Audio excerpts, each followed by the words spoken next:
Every day I see people making mistakes while training arms. They're using all kind of new exotic cable exercises in order to make sure that they feel the muscle, they stretch the muscle, but they are doing it wrong.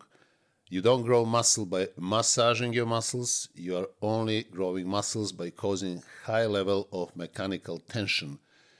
So in this video, I will show you 4 most effective exercises that help me and thousands of others to build their arms.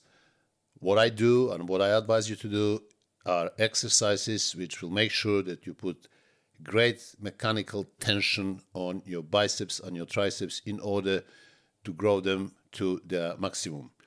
I'm Dr. Nash Jocic, former bodybuilding champion. I competed 46 times and won 17 titles. I've spent in bodybuilding over 40 years, and during that time I've coached over 3,500 people, helping them to get in the best shape of their lives. In the meantime, I have published 10 ebooks which are fully loaded with detailed information about everything you always wanted to know about bodybuilding, like muscle growth, fat loss, competitive bodybuilding, training for beginners, nutrition, lifestyle change, and similar subjects. So if you want to deepen your knowledge and widen your horizons, you can get my ebooks simply by clicking on the link down in comments, and that link will take you to my website. So let us dive into the subject. Most of the people don't understand that training for hypertrophy has to hit 2 main causes for muscle growth. Number 1 is mechanical tension. Number 2 is metabolic stress. So if you do right exercises, if you do right techniques, and if you do enough reps, so you spend enough time during time under tension, you will be able to achieve high mechanical tension and also metabolic stress, which are both necessary for optimal muscle growth. It wasn't just me who did it and had great success in bodybuilding, but also look at the legends from Golden Era, for example, and you will understand immediately that when it comes down to arms, the basic exercises that they have used in a way that they have used it have helped them to build arms which were unsurpassed even up to date. So let us start with number 1 exercise, which I call bread and butter for biceps, and this is barbell curls. So barbell curls are most effective, not just because I said it and everybody else did it, but simply because barbell curls will allow you to move heaviest possible weights and achieve maximum mechanical tension, which will trigger muscle growth. So as you can see me doing on this video, I always make sure that in order to fully activate my biceps on the way up, my elbows are going slightly forward. The reason for that I will explain in a minute, but bear in mind that what is important too is that you do this in a smooth fashion, performing rep after rep without stopping at any point.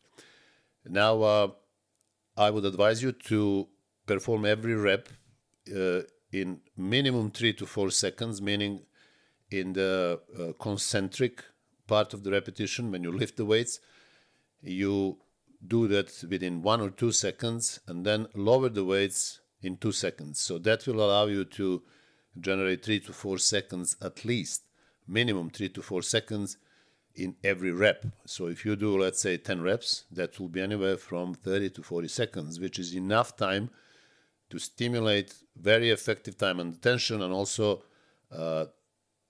metabolic stress, which is also necessary for muscle growth. So it's not just mechanical tension again, but is also metabolic stress. The biomechanics of barbell curls are very effective simply because if you do, as I said, if you keep your elbows slightly forward, you will have the tension from the bottom position all the way to the end position. Now, end position should not be under your chin all the way up, because this is where the gravity force goes directly through your forearms, which are supporting the weight, so the biceps is disengaged. So you stop exactly as I do. You stop in the top position where the biceps is still active. So you're still achieving tension. So basically move that weight up, achieve tension, which is the highest in the point when the when the weight is perpendicular, the bar is perpendicular to the floor, and then goes a bit down, and then on the way down again. But the tension is there throughout. This is very important to understand. And also, I would suggest that you perform this exercise every set to near failure. You should not go to failure for that last rep when you start shaking in order to lift the weights. You don't have to do that, because that will allow you to do more sets and therefore to do more quality reps. So you can stop anywhere from 1 to 2 reps before failure, and that set will be as effective, actually more effective cumulatively, because you're looking at the whole picture, because you will be able to do more sets.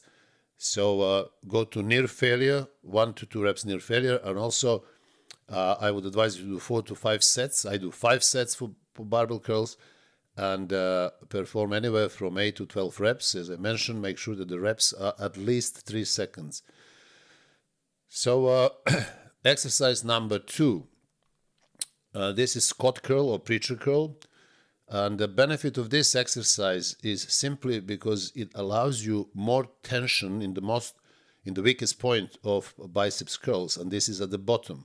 So because you are resting your arms on the bench, which is angled, the weight even in the beginning is not perpendicular to the floor. We are trying to avoid that as well by doing barbell curls, not fully stretching the arms, the biceps, in the starting or ending position, but always keeping that certain angle so the tension is still there. But with the Scott curls, that tension will be very high from the beginning. So you go all the way up, as you can see in the video, and you make sure that you are doing it again. Every rep should be 3 to 4 seconds. So your part of your contraction part should be anywhere from 1 to 2 seconds, lowering always 2 seconds. And therefore, you will manage to accumulate 4 seconds of maximum tension on your biceps. So this basically exercise does what barbell curls are not the best for, and this is to stress you to target your weakest position when the weight is all the way down. So with the Scott curls, you can fully stretch at the bottom, because still the tension will be there, simply because your humerus is supported on the bench, which is angled, and therefore you will never end up in that perpendicular position when the weight is perpendicular to the floor, which actually there is no tension. So this is a perfect combination. These 2 exercises will give you everything that you need for full biceps development. I have done it. Many other people have done it. All my clients are doing these 2 exercises for biceps, and everybody is having fantastic results. Again, I would advise you to go near failure, anywhere from 1 to 2 reps near failure, so you can do more sets. And I would advise to do 4 to 5 sets. I do 5, and the reps should be anywhere from 8 to 12. So let me tell you now about a few words about these new exercises for biceps. And this is actually the mistake that a lot of people are doing without understanding what they're doing. And this is when they start talking about full stretch of the biceps. So their argument is that if you position your elbows, your arms behind your body, so they are doing these cable exercises, either 1 arm at a time or 2 arms at a time. So the arms are all the way behind, and you have full stretch in your shoulder, and then you perform the movement. So the argument is that it's more effective because you're stretching the biceps in 2 points. First point is origin, so point of origin, which is in the shoulder, and the second point of stretching is in the elbow, which is in biceps insertion. So you have stretching, according to them, which is very beneficial, in the shoulder joint and in the elbow joint. Now, this is true anatomically, but in the practical world, in the real world, is not necessarily true. And I will explain to you why is that. Now, lengthening position comes with massive trade-off. So there is a mechanical disadvantage when you perform biceps in this way, when you're stretching it with your arms behind your back. A lot of influencers are saying that they're trying to, please you with their advice, especially please these people who are trying to get something extraordinary in order to overcome their failures most of the time. But this is absolutely not true. And the reason for that is that when you stretch your biceps in your shoulder joint and you try to perform these cable curls, you are actually mechanically weakened. So the line of pull from the cable no longer runs perpendicular to your forearm, which means that the torque of the elbow joint drops dramatically. So the action of the biceps is performed by moving your forearm. So it's got nothing to do with your shoulder. So this is where the rotation happens, and this is where the torque is achieved. So by fully stretching that, by positioning your arms behind your body, you are stretching the biceps in the shoulder joint, which is completely irrelevant. It does not contribute to getting the high enough torque. So basically it just weakens that torque, that rotational force, which only happens around your elbow. Therefore, doing this will dramatically reduce the load and dramatically also reduce the mechanical tension on your biceps. Yes, people are going to say, but I feel my biceps. But again, let me remind you, massaging your biceps is not going to make it grow. Feeling it is not going to make it grow. I can massage your biceps and you're going to feel it fully, but it's not going to grow. So for the growth, you need high mechanical tension and obviously a high level of torque, which is the rotational force that happens around the axis. The axis, when it comes to biceps biomechanics, is in the elbow. It's nothing to do with the shoulder. So you can be stretching your shoulder for whatever reasons you want, maybe to feel a little bit more, that stretching position, but not necessarily that the contracting effect with the load will be any good. It won't be significant. So if you want optimal mechanical tension, and as I have explained, you will keep your elbows slightly forward, allowing your biceps to remain tense throughout the motion without losing that tension. And especially on the way up, when you start lifting the weights to the point where biceps is still tense, so you never go higher up there and then completely lose the tension, but stop, as you can see in the videos that I have performed.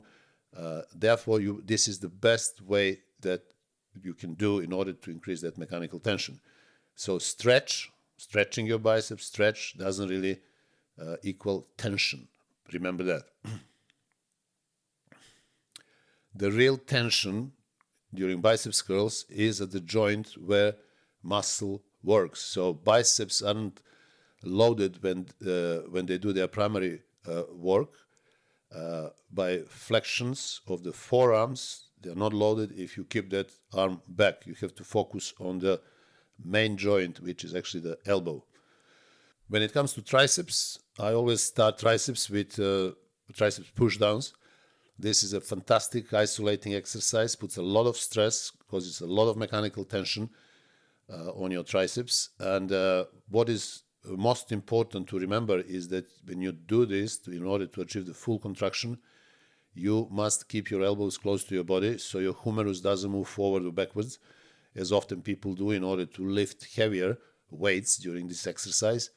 But if your elbows are forward and you start, you're going to be using your back muscles in order to pull those weights down.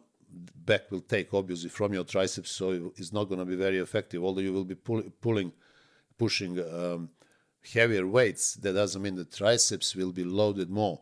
So in order to do that, as you can see again in the video, you should keep those elbows close, stationary, that they don't move.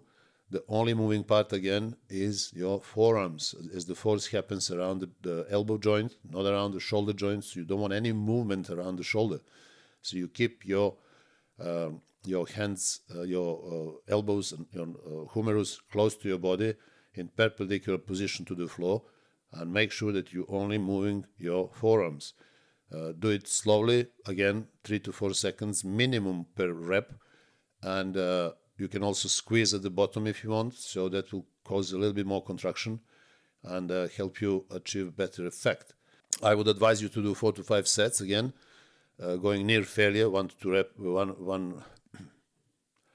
I would advise you to do 4 to 5 sets going near failure, and anywhere from 8 to 12 reps. Make sure that every rep is at least 3 to 4 seconds. So when it comes to the second exercise, which is fantastic for your overall triceps development, I always used to do French press. Now, I'm not calling this exercise skull crushers, because this is the wrong name and actually is the wrong way that most of the people do this exercise. I will call it French press, and I will explain to you why. So doing this exercise, you need to understand why are we doing a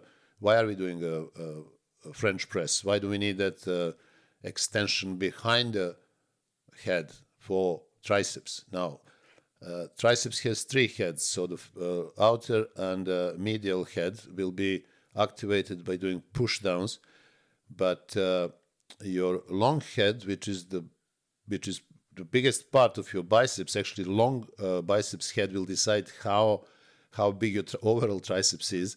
Your long head is very different. So origin of long head is not in humerus as is the case with the lateral and medial heads, is actually in your shoulder blade. So because it's in the shoulder blade, if you want to fully activate that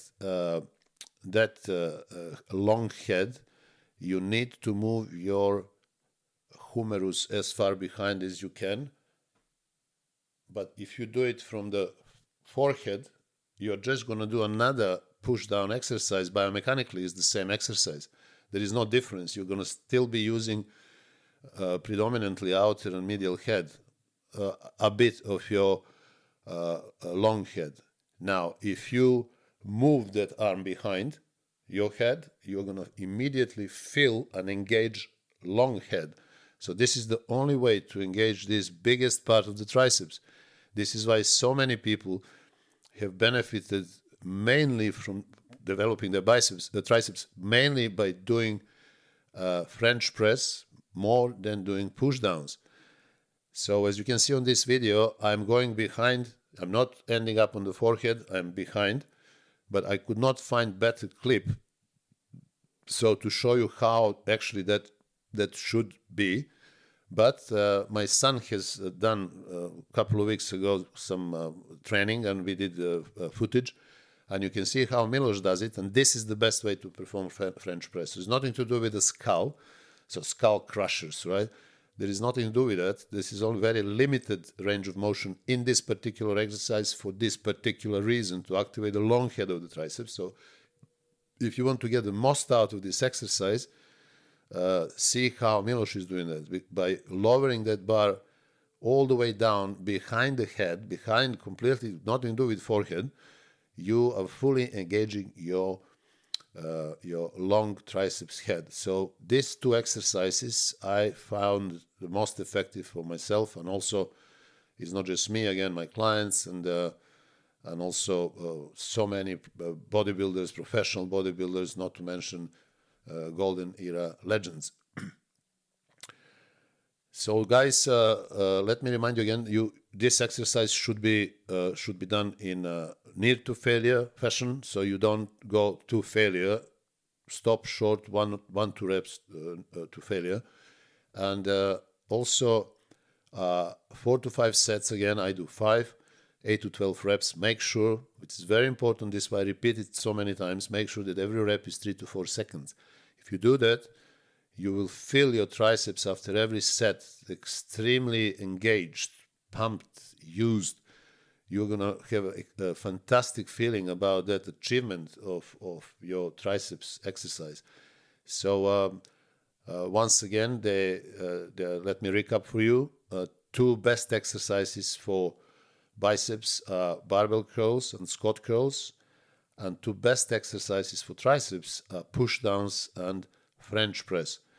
So you can add another exercise, maybe hammer curls for biceps, or you can add rope pushdowns, which we're going to focus more as a third exercise, more on your medial triceps head. But these two exercises for biceps and triceps that I've mentioned are simply bread and butter for big arms, so you won't go wrong. If you have enjoyed this video, please subscribe to my channel and like the video. Also send me your comments. And let me remind you once again that I have published 10 ebooks which are fully loaded with detailed information about everything that you always wanted to know in bodybuilding: muscle growth, fat loss, training for beginners, nutrition, lifestyle change, and similar subjects. So if you're interested in expanding your knowledge and widening your horizons, please click on the link in the comments and you can access my ebooks. Also, I would ask you to watch this video in which I introduce my other services and the ways that I can personally help you. I can work with you one-to-one and get you in the best shape of your life by using other services like personalized training programs, personalized nutritional programs, telephone consultations, online coaching. So guys, I hope you enjoyed this video, and until the next one, I wish you all the best.